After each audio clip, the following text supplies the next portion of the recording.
Welcome to the next episode of CoVerse, the podcast, part of the Insurance Nerds Network, where we will be shining light on the best stories and storytellers in the industry.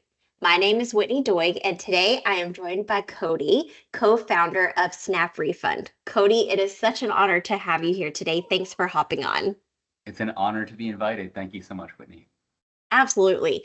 And today we're talking about something really important that I think there's so much myth, if you want, and opportunity. So we're going to be talking with Cody about finding business partnerships at industry conferences and then how to maximize your return on investment at these events.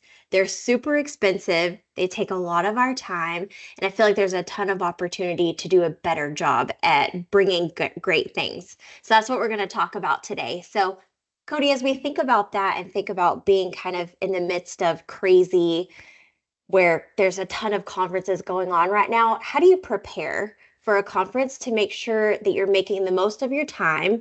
And what can our listeners do to prepare as well? Yeah, so to prep, I try my best to, number one, make sure that I'm healthy and rested, which is probably obvious, but really important because there's a lot of germs out there and a lot of hands being shaken, a lot of planes, it's taking like the vitamin C supplements and like washing my hands a lot and making sure I'm not doing anything, like putting my immune system under pressure around travel time is really important. So I try to Yeah. make sure I get that at the same time every day. Don't always do it, but I try, and and that helps. And then from a strategic standpoint, beyond that, a big part I think of preparing for a conference is making sure that you try your best to warm up connections before you get there, because some amount of people you just won't see naturally, especially at the bigger conferences.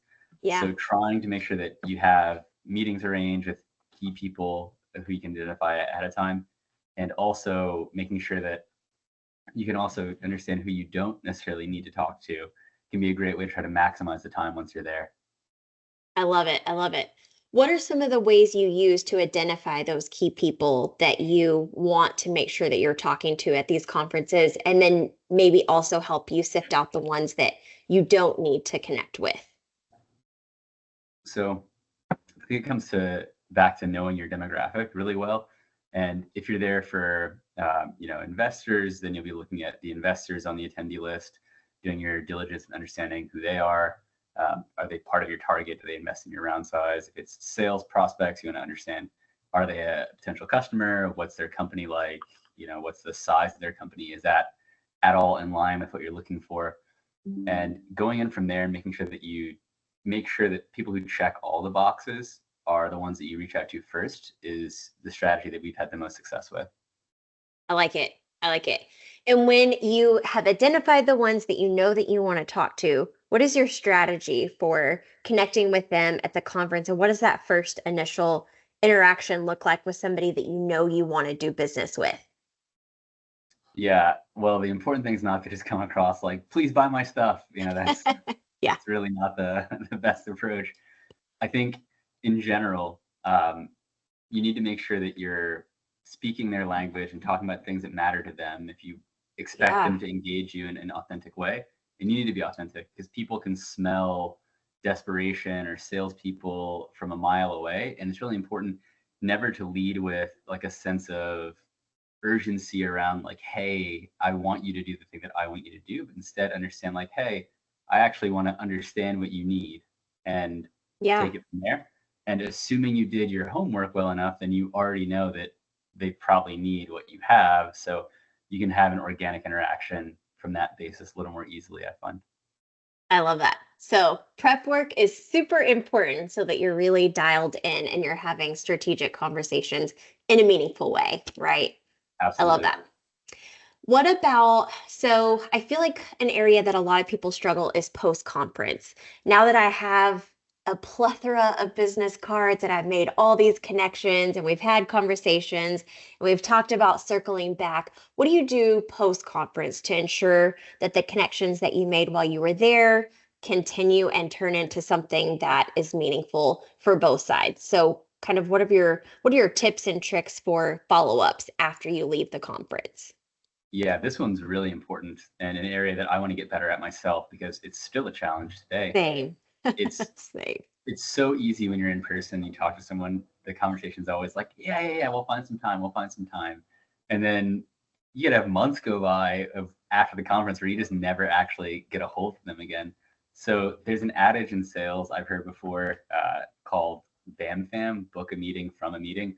If you Ooh, can take the opportunity when you're talking to someone to set up something on a calendar before you're done talking to them, your chance of actually getting in front of them again is so much higher than trying to follow up afterwards, which almost becomes like more cold because now you have to go through like email back and forth or work with their scheduler or try to just get them yeah. on the phone. And that is no guarantee. So I try to remove the variables where I can. And if I'm in front of you and we're at the conference and we're talking, I try to change it to okay, well, what time looks good to follow up? Like, when should we talk again? As opposed to like, oh yeah, we'll reach out. That being said, it still often ends up a thing where you just have to catch them regardless, because you might hear often like, oh well, yeah, I'm not sure next week's going to be slammed. There's all this like post conference catch up I have to do. Yeah. So you have to find the balance there for sure. So, do you use a specific tech and actually book the meeting right then and there, or do you just say, kind of make a mental note of when you need to come back to that person? Because I could see myself being like, yeah, let's connect in 2 weeks, and then I'm never going to think about it again.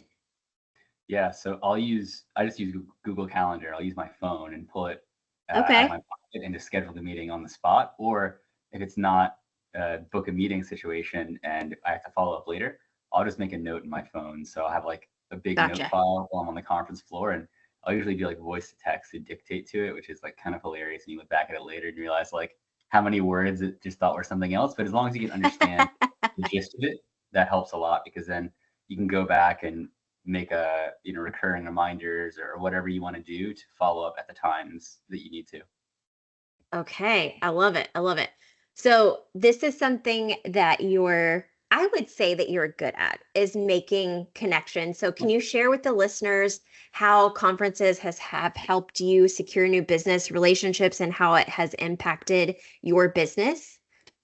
Yeah, absolutely. There's some of our most important clients came from conference conversations, and the publicity and exposure just to be visible is really important as well, I've found, because even if you don't feel like you have one, a lot of times I think companies might have like an invisibility cloak accidentally, where like people just don't really know about you, even if you feel Yeah. like they might. So giving them more opportunities to not be able to miss you and seeing your logo or seeing your brand can be pretty important too, because some of these conversations hopefully will become inbound. Obviously, in the beginning, it's more outbound, but after a certain point, you can start to gain some momentum around people actually coming to you if you're being visible enough at conferences. I love it. Great tips, great tips. Okay, so when we're talking networking tips, tactics while you're at these conferences, finding people, I know you said it's important to dial in what you do before and dial in what you do after. And then you mentioned the importance of kind of not having that invisibility cloak on while you're there. So, what are some effective things that you found in standing out at conferences and then building those relationships? It's crowded, people are going everywhere, they're busy, they're crazy, they have a bunch of other meetings. So how do you maybe be memorable and stand out? What are some tips there? If there's opportunities to speak on panels or give a talk on stage, that could be a great way to stand out.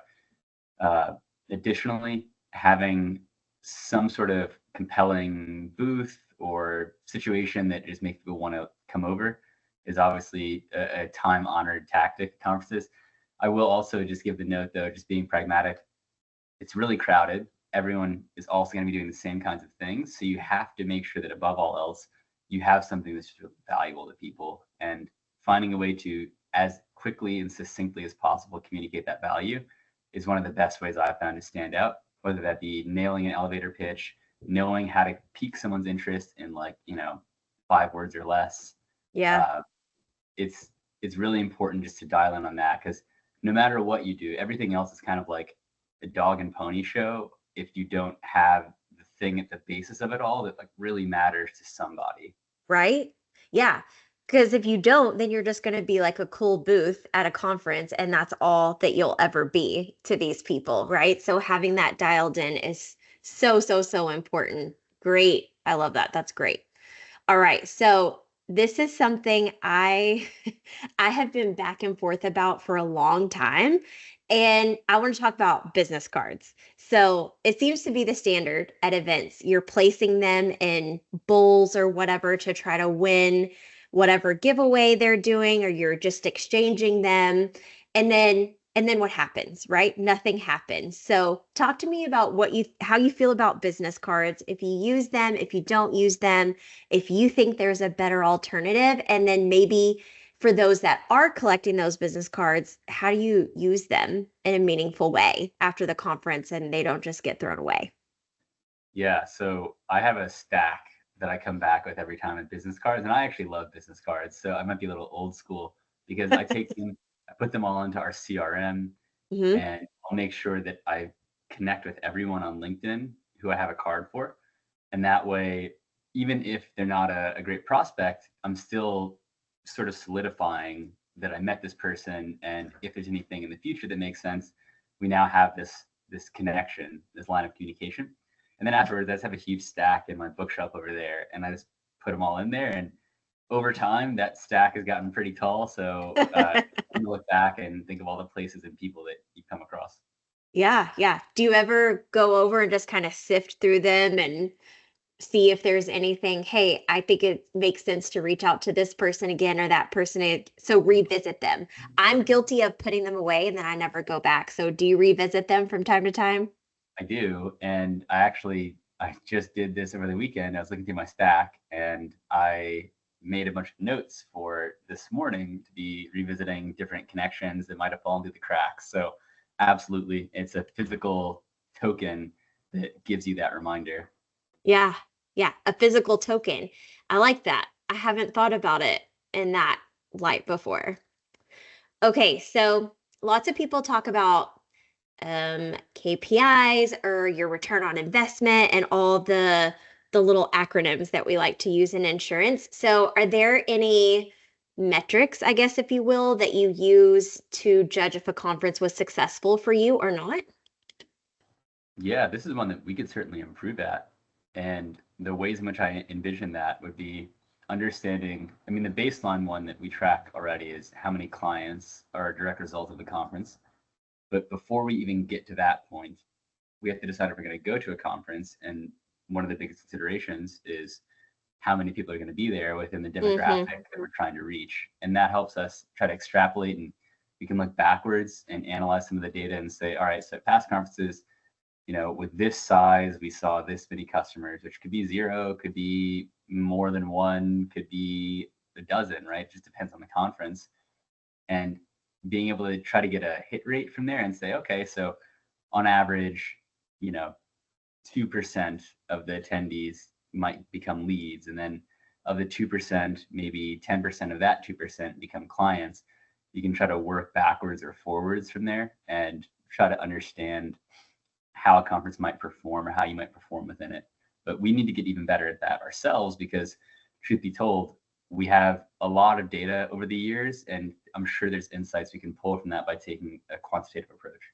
Yeah, I agree. We can totally be better at that and being super intentional. So, this wasn't a word, intentionality, that I had used a lot. And I got on a call with an executive coach a couple weeks ago when he was talking so much about intentionality and that this is what he teaches his clients. And ever since that call, I find myself coming back to that word almost daily. And so it's like we need to be intentional about the data that we have from conferences and not only analyzing it from that conference, but using it for the success of future conferences as well. So I think those are really great tips and definitely an area that our industry as a whole could improve in. So thank you for sharing that. Absolutely. Last question that I want to ask, and this I he was not warned about this, so I'm just going to throw that out there. But Oh for boy. our listeners, two pieces. for our listeners that are out there that may want to connect with you, what conferences do you have coming up that you will be attending? And then what has been your favorite conference so far that you've attended? That's a good question. So upcoming, we have a few conferences we're going to be at over the next few weeks or months. It is fall conference season. So the SnapRefund team will be at Insure Expo 24 in North Carolina. It's a conference by independent insurance agents in North Carolina. We also have a conference in Virginia, IIAV, that we're going to be at, the Young Agents Conference. That is October 9th through 11th. We'll be there. And then after that, the next week, we have our ITC showing. So we'll be at ITC Agents and ITC Vegas the week of October 14th. So you can catch us at any of those. And it should be an exciting time. As far as my favorites, I think ITC year over year has been my favorite conference to go to because feels like the biggest in my anecdotal lens. I see a lot of connections from the past, meet a lot of new people every time, and it really just feels like the Super Bowl for insurance. So That's the perfect way. That's a perfect way to describe it. I love that description. So I have not been to ITC yet, and I look forward to potentially getting to attend this year because I talk a lot about community and how important our community is. And I feel like there's so many people that I am in community with in different areas, whether it's LinkedIn, whether it's specific communities in the industry that I'm a part of. And so I have all these people that I consider friends, but I've never actually met them in person. So I could just see myself. Most of them will be at ITC, just absolutely going crazy, meeting all these people for the first time that I already consider friends. It's kind of a crazy thing to think about in the world that we're in, how we can have these people that they're like, oh yeah, I'm so close to them. They're such a good friend, but we've never actually met in person. So it's kind of a wild world we live in these days. Absolutely. Well said. Well, Cody, thank you so much for your time today. I appreciate it. If any of our listeners want to connect with Cody, he gave you some tips on where to find him. Thank you for sharing all of your tips and tricks about how to make networks a more, I don't know, what is the word I'm looking for? More productive? I don't know if productive is the right word, but a more productive experience. We'll go with that anyways. Being able to develop relationships and actually make them blossom into something that turns into a business relationship. And I think that that's beautiful and definitely an area we need to improve on. So I love all the tips that you shared today. And to all of our listeners, thanks for tuning in today, and we will see you on the next one. Thank you.